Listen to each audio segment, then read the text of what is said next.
Hello friends, मैं हूं विकास और आप देख रहे हैं विकास इंग्लिश एकेडमी। और आज के वीडियो में हम पढ़ेंगे क्लास 12th का जो चैप्टर 3 है, अ फादर्स लेटर, इसके क्वेश्चन आंसर। और इस वीडियो को पूरा देखिए क्योंकि आज के सेशन में मैं इसके जो क्वेश्चन आंसर हैं इसको फुल समझाने वाला हूं। ओके, तो चलते हैं इसके क्वेश्चन की ओर। ओके, तो यहाँ पे हम बात करते हैं फर्स्ट क्वेश्चन की, जिसमें लिखा हुआ है Why does the author choose this occasion to advise his son? इसका अर्थ है कि जो ऑथर है अर्थात जो लेखक है उसने ये जो ओकेशन है यानी कि अवसर अपने बेटे के लिए क्यों चुना। ओके, जो सलाह देने के लिए उसने ये जो अवसर है उसको क्यों चुना। The author chose this occasion to advise his son as he was going to settle at school.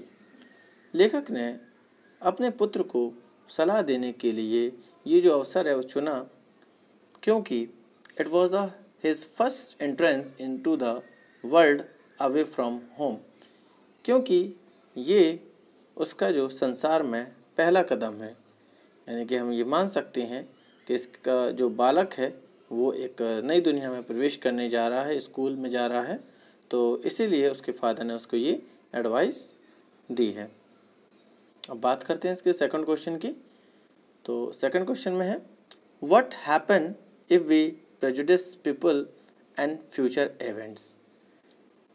क्या होता है यदि हम पहले से ही, प्रेजुडिस का मतलब होता है पहले से ही कोई राय बना लेना, पूर्वाग्रह कर लेना।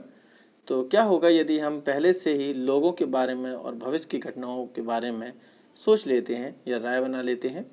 और ये जो क्वेश्चन है ये 2013 और सप्लीमेंट्री 2015 में भी आ चुका है।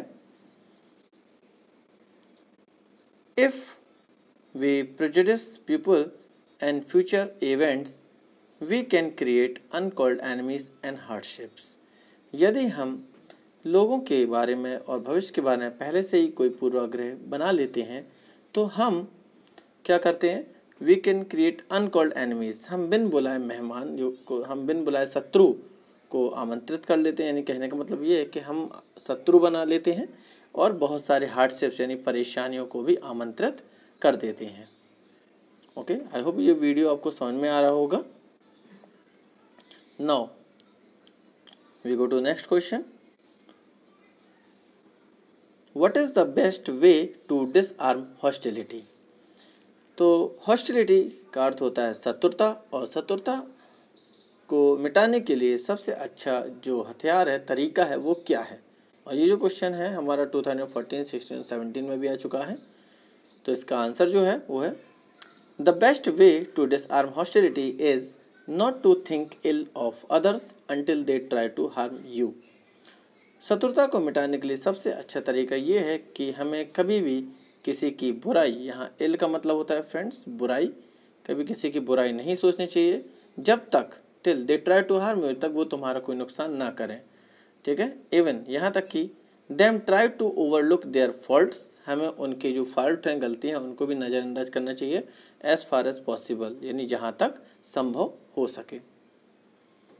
Okay, next question, What should we never despise anyone for?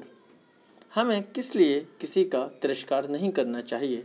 Despise का मतलब होता है फ्रेंड्स तिरस्कार या अपमान करना। इसका जो आंसर है वो है We should never despise anyone for his poverty.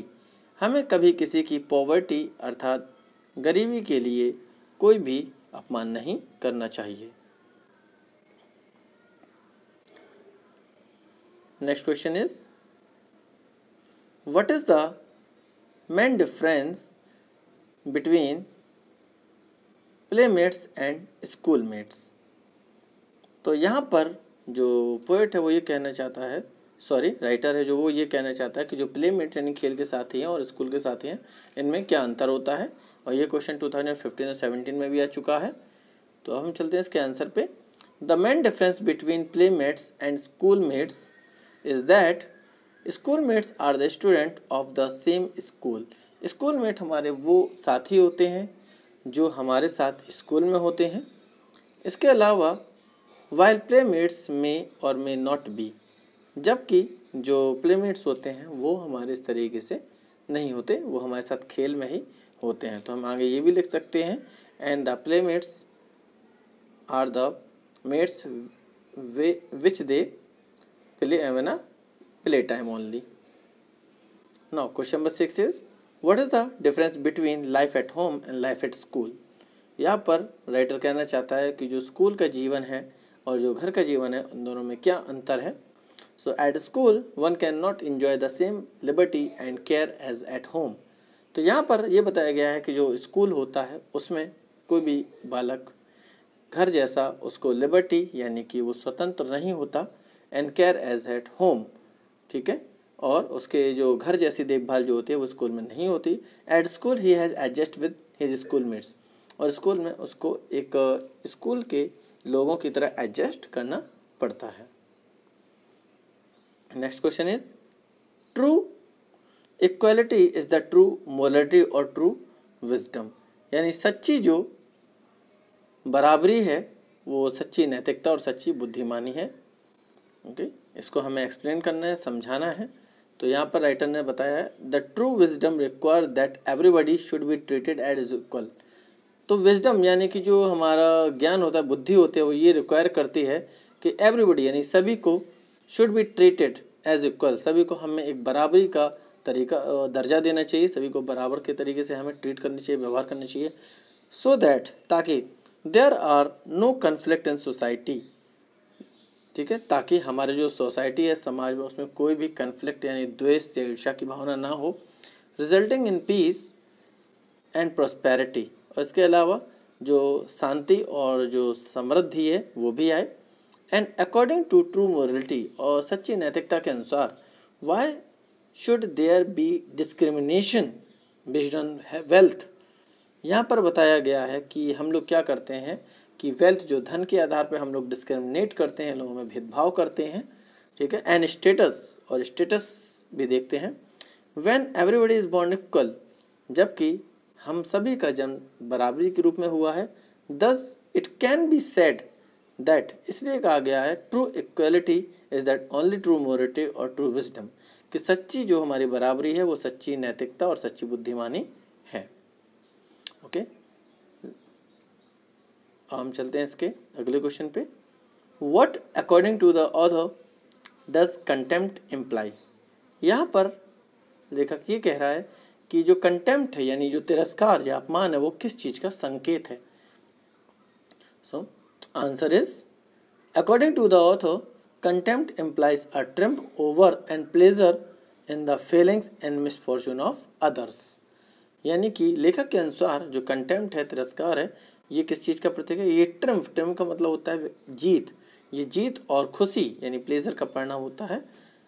In the feelings and misfortune of others, यानी लोगों की जो असफलता है वो दुर्भाग्य है, उस पर जब हम हंसते हैं तो ये एक प्रकार का तिरस्कार होता है, ये हमारा अपमान होता है।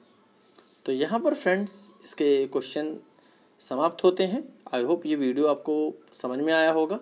ओके, और इसके क्वेश्चन भी आपको अब आसान लगेंगे। तो ठीक है, आज की वीडियो में इतना ही। आप हमें नीचे कमेंट बॉक्स में कमेंट भी कर सकते हैं। Okay, thank you.